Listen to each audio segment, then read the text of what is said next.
MBS Noticias con Luis Cárdenas.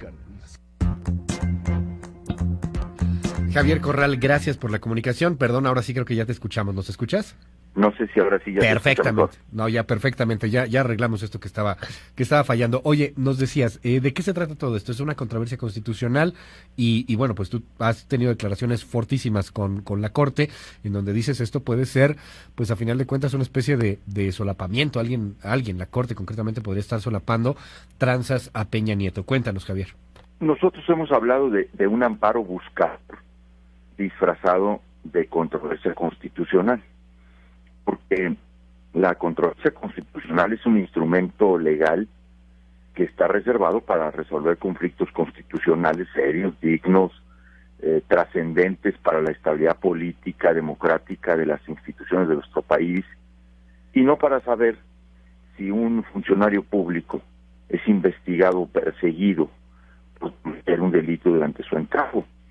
Que esto es lo que realmente busca el recurso presentado por el presidente Enrique Peña Nieto ante la Suprema Corte de Justicia de la Nación. Conocer las investigaciones de la Fiscalía General del Estado. O sea, lo que está reclamando ante la Suprema Corte de Justicia de la Nación, para poner en contexto a los radioescuchas, es que es saber si la Fiscalía General del Estado investiga a sus funcionarios, incluyéndolo a él, por cometer delitos de orden estatal, y que si se ejercitará en cualquier momento acción penal en su contra ante tribunales locales. Y también pide a la Suprema Corte de Justicia de la Nación que cualquier investigación penal en su contra se suspenda, se le dé a conocer, pero sobre todo, porque eso es la pretensión, que al final se invalide. Este hecho de presentar un recurso así, de suyo, es un hecho en el país. Se utiliza el cargo público y instrumento reservado a la protección de intereses trascendentes como un instrumento de protección personal. Dime algo, Javier, perdón que te interrumpa aquí, pero para que nos quede muy claros, esta controversia constitucional, dices, es un amparo disfrazado, es un amparo buscado. Pero de resolverse de una u otra... ¿Perdón? En la jerga se llama amparo buscado. Ajá.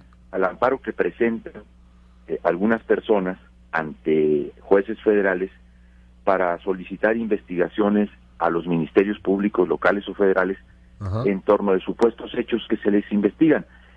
Incluso cuando no tienen exactamente conocimiento de ello, se les llama amparo buscador para saber si hay una respuesta positiva o no, ¿verdad? Por eso lo he calificado así. Ya, ahora bien, la resolución le aplicaría a Peña Nieto, sí, pero entiendo, quizá lo entiendo mal, a cualquier otro presidente, ¿no? O sea, porque al final es una controversia constitucional, o sea, es un asunto que tendría que resolver la sala en la Corte y que sentaría un precedente para todos los mandatarios. Bueno, en realidad esto está en una etapa muy temprana, muy inicial.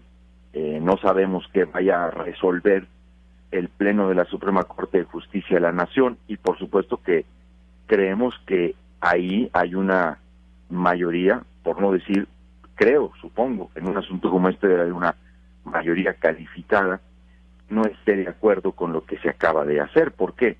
Porque ahorita no podemos hablar que es una acción de toda la Corte. El presidente de la Corte radicó la demanda presentada por Peña Nieto y luego la turnó a un ministro instructor. Este es Eduardo Medina Mora, quien de forma también insólita admitió la demanda.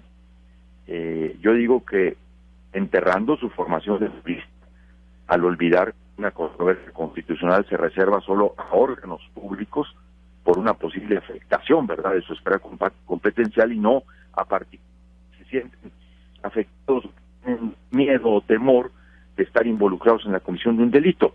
Entonces, él admitió, y luego, en un asunto que nosotros hemos catalogado de vergonzoso, sí,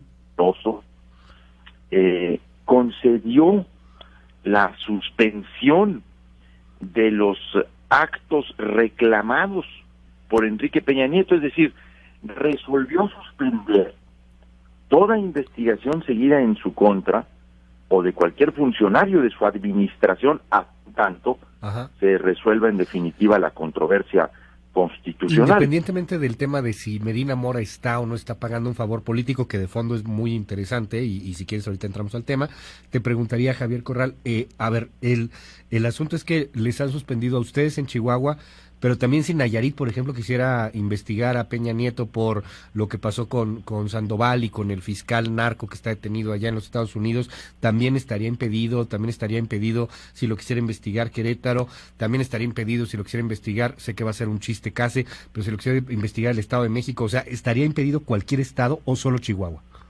Bueno, el antecedente que aquí se está conformando, se está construyendo, efectivamente es un antecedente muy delicado, porque de admitirse, de no atajarse los términos de esta suspensión, pues entonces ya cualquier ministro de la Corte puede no solamente suspender investigaciones de los estados, sino también conocer las investigaciones de los delitos. Y en este sentido, pues sí sería una afectación muy delicada al sistema federal, porque además no solo suspende las investigaciones, en su incidente de suspensión, el ministro Medina Mora ordenó a la Fiscalía General del Estado entregar copia certificada de los actos reclamados en la demanda. En este caso, de toda investigación penal relacionada con Enrique Peña Nieto y sus funcionarios en la administración. Digo, este es un despropósito monumental, no solamente porque violenta, insisto, los principios para los que sirve una controversia constitucional, sino también por la secrecía de las investigaciones. Es insolente la suspensión otorgada por Medina Mora. Más allá efectivamente de su cercanía o relación con el presidente de la República, este es un hecho público notorio, admitido por él. O de un pago de favores, ¿no? De un pago de favores que también podría entenderse. Pero lo que yo quisiera preguntarte, Javier, que has seguido este caso, que has seguido a un César Duarte que todo apunta, por ejemplo, podría estar en Estados Unidos y que nada más no llegan órdenes y que nada más no lo quieren detener y que no lo quieren traer a proceso a México. Hay aquí un asunto que quizá de fondo pues sea más fuerte, y es lo que quiero preguntarte. ¿No sería más bien momento de cambiar la ley y ajustar muy bien de qué se trata una facultad de atracción o no? Porque pues a partir de aquí la Corte puede argumentar lo que se le pegue la gana, ¿no? O sea, de pronto es alguien que puede meter estos asuntos y lo complican mucho, y entonces qué tal que Medina Mora está pagando un favor político o no. Aquí el asunto tendría que estar en el Congreso para que fuera muy, muy determinante qué puede hacer un Estado y qué no puede hacer, y hasta dónde puede llegar una facultad de atracción o no, hasta dónde hay una autonomía de las fiscalías estatales o no.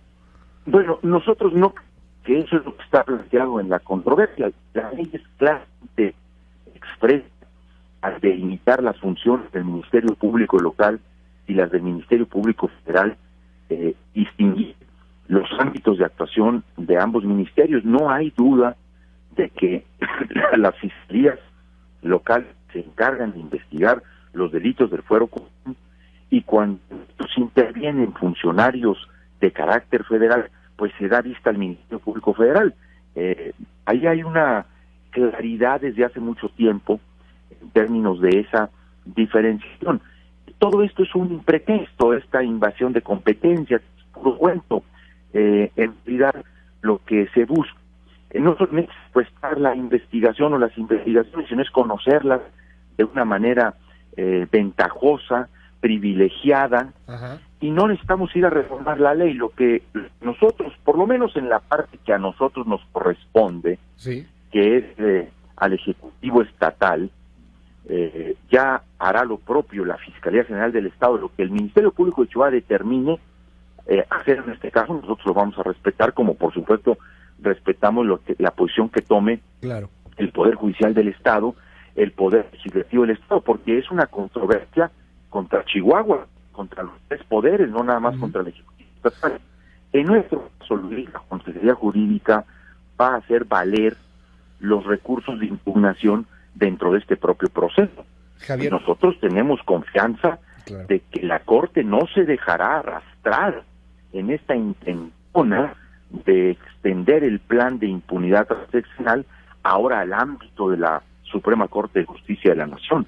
Finalmente te preguntaría, esto queda un mes ya de esta administración, sin embargo, bueno, pues la Corte seguirá teniendo a los ministros y habrá un cambio en algún momento, lo sabemos, hay inclusive ya hay algunos nombres que están surgiendo. En concreto, ¿hay confianza de que esto cambie, pues más bien a partir del 1 de diciembre con López Obrador?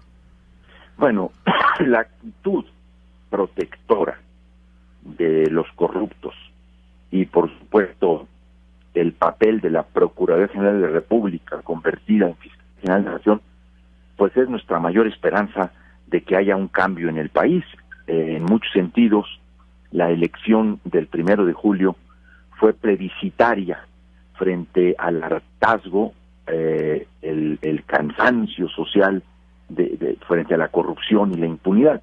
Esperemos que realmente haya una acción que se deslinde de toda esta impunidad, de toda esta corrupción, e incluso de mantenerse entonces este recurso que ha presentado el consejero jurídico, un primer acto que sería muy importante del nuevo consejero jurídico de la Presidencia, pues es desistirse de esa demanda, toda vez que el consejero jurídico lo ha hecho presumiblemente a nombre del Poder Ejecutivo, y esa institución, al valorar lo que se hizo, una vez que haya relevo en su titular, pues debe por supuesto desistirse de ese recurso, no distorsionar el instrumento, reencauzar las instituciones de justicia de nuestro país, hoy lamentablemente manipuladas, distorsionadas, deformadas por quienes en su conciencia llevan el temor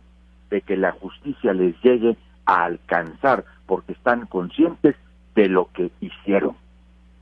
Te aprecio mucho esta mañana la conversación, Javier Corral, y estamos al habla si nos permites. Muy bien, Luis, gracias a ustedes. Gracias, Javier. 8:54, una pausa, seguimos con más.